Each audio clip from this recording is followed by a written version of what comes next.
बहुत पुरानी बात है। एक गांव में अहमद नाम का एक नेक दिल किसान रहता था। वो अल्लाह पर बहुत भरोसा रखता और हमेशा हलाल रोज़ी कमाता था। एक साल गांव में शदीद कहत पड़ गया। बारिश ना हुई, खेत सूख गए और लोगों के पास खाने को कुछ न बचा। अहमद के पास सिर्फ 3 बोरी गंदम बाकी थी, जो उसके घर वालों के लिए भी कम थी। एक दिन जब वो घर के बाहर बैठा था, एक फ़कीर आया और बोला, अल्लाह के नाम पर कुछ दे दूं, मेरे बच्चों ने 3 दिन से कुछ नहीं खाया। अहमद का दिल पसीज गया। उसने सोचा, अगर मैं अल्लाह की राह में देता हूँ तो वो मुझ पर रहम करेगा। चुनाचे उसने 1 बोरी गंदम सदके में दे दी। अगले दिन एक यतीम बच्चा आया और बोला, चचा मेरी माँ बीमार है, खाने को कुछ नहीं।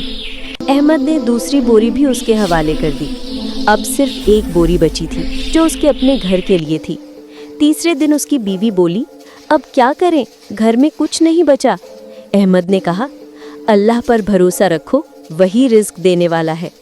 इसी दिन अचानक आसमान पर बादल छा गए और जोरदार बारिश शुरू हो गई। कई दिनों बाद जब अहमद खेतों में गया तो उसकी ज़मीन से सबसे ज़्यादा फसल उगी थी। पूरे गांव में किसी की इतनी नहीं हुई। लोग हैरान थे।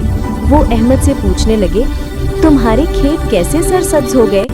अहमद मुस्कुराकर बोला, मैंने अल्लाह के नाम पर दिया और अल्लाह ने अपने वादे के मुताबिक कई गुना वापस दे दिया।